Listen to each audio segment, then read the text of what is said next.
Hey, what's up, family? Update.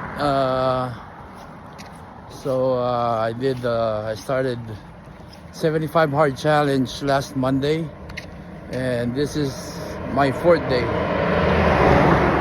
Yeah. So now we're walking. This is going to be my first workout. Supposed to be two. Pero after this, we're gonna go straight to the gym to complete the two workouts. I'm with my son, Sean. You know, trying to be consistent sa ginagawa namin. Really need to lose weight, man. I need to be healthy for my family. That's the main reason. So yeah, bro, I just wanna share with you guys, like, this gusto lang mag-share sa inyo kasi last time, kasi I'm selling shorts too, and one time this guy I met, I did a meetup with him, and gusto niyang bumili ng shorts. So he bought two shorts. To make the story short, so yun, bumili na siya, and then gusto ko kasi, sabi ko kasi niya, I'll only take cash, pero sabi niya wala siyang cash. So I trusted him. Ang nangyari, nag-send na lang siya ng sale, pero nakalagay din sa phone niya is pending na yung sale. So I was like, okay, you can go now, man, I trust you. Kasi ganoon ako sa tao, because my word, yun yung, if I say it, I do it. So yun, kala ko ganun din siya. So yun, yung makuha niya na yung shorts, tapos nakita ko dun sa phone niya na pending dun sa Zelle niya, na nag-transfer na siya sa akin ng 70. And then after a day, still haven't received it. So I was like, tinext ko siya, pero I didn't get any reply. Second day come, same thing. Third day come, he replied and saying na, oh, this is what my bank told me, na nakalusot na daw yung payment, pero wala pa rin ako nare-receive. And then dumating yung fourth day, I was like, kasi kailangan ko din yun eh. I mean, $70 is $70, and we're just starting this business, so it's hard to lose money when you're starting. And so yun, you know what I did? I prayed, and sabi ko sa prayer ko, Lord, can you please tell this guy to pay me? Kasi kailangan ko rin yung 70. And yun nga, we're just starting. And sabi ko sa prayer ko, Lord, sana naman tomorrow magbayad na siya. I mean, put it in his heart na to pay me the $70 for the shorts. And then so yun, pray ako nung that night. And then, you know what, family, nung ika-4th day na nung maga, what's that? So may na-receive ako na text galing sa Zelle. And siguro mga lunchtime yun, naka-receive ako ng text sa Zelle na yun nga, parang nag-send na siya ng $70. And I was like, man, sobrang bilis talaga ng reply ni Lord. That's, I mean, pinag-pray ko lang nung gabi.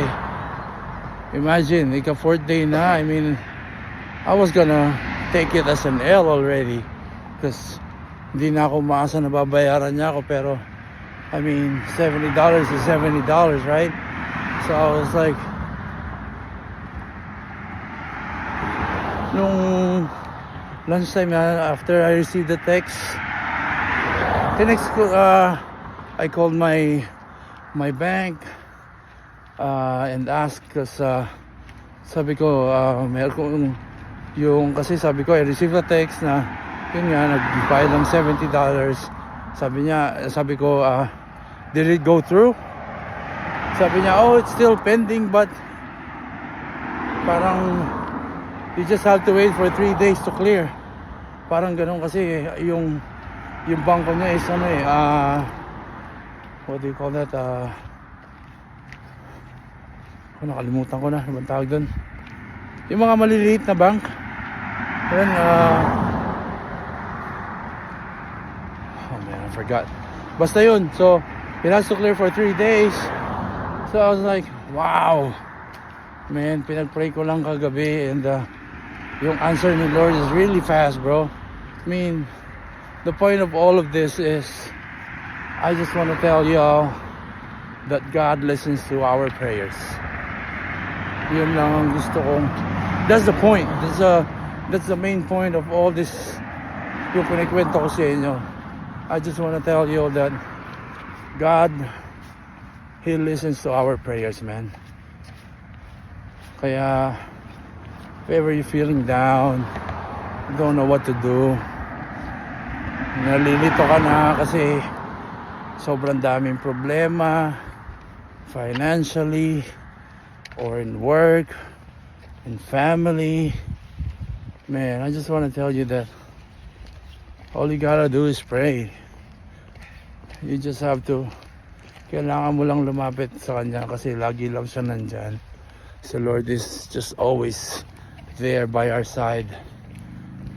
I mean, He's just waiting for you to go and call Him, talk to Him.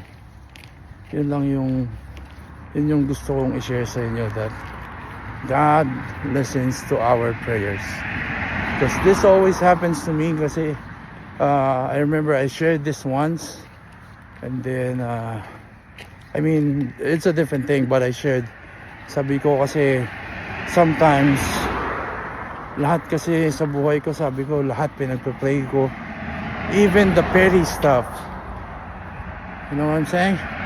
Yung mga maliliit na bagay pinagpe-pray ko din kay Lord.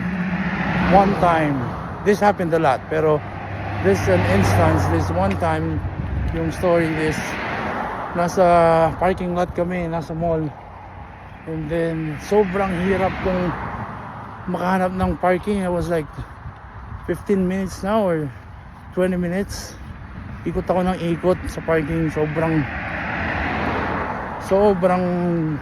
hirap kumuha ng park. So nung nag-decide ako na habang naghihintay, nag-pray din ako. Sabi ko, Lord, bigyan mo naman po ako ng parking, kasi yung baby pa yung anak ko nun para naman po hindi malayo. Alam mo, after like 2-3 minutes, someone pulled up sa harapan ko pa. Man, it's just a proof that, you know, God listens to our prayer. He's an amazing God. I mean, He can do anything and everything for us. We just have to trust Him, have faith in Him, talk to Him, pray to Him. You just gotta believe, man. That's just what I want to share today. As and this is my 4th day nga pala.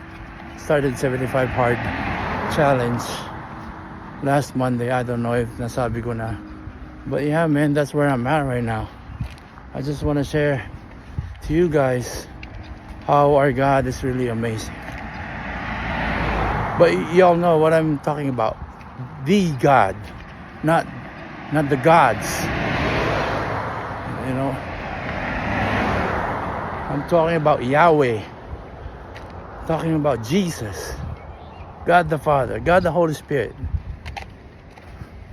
Yeah, man. So I just want to share sa inyo. I don't know if who is this for, pero that's just what I want to say. That I just want to say that God is listening to your prayers. Ngayon, kung hindi niya pa binigay sa'yo what you ask, then it's not the right time. I mean, I did dialysis for almost 6 years, and all that time nagpe-pray ako na, Lord, bigyan niyo na po ako ng kidney. Pero it took me 6 years to get a kidney para ma-transplant.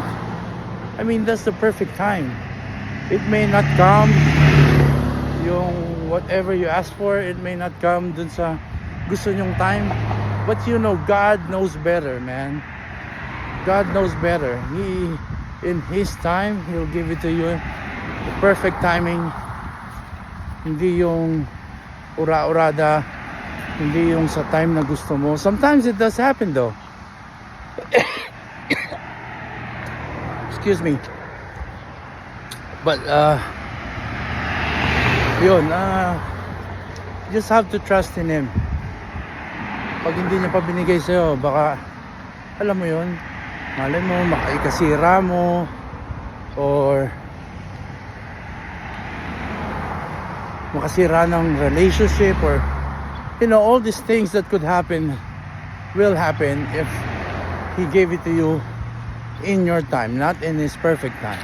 I don't know if it makes sense, if I'm making sense, but the main thing is everything is in God's timing, perfect timing.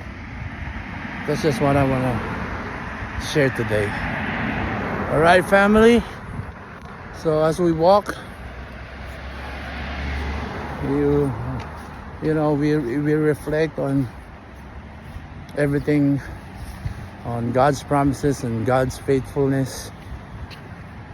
I just want to share it with you guys. All right, man.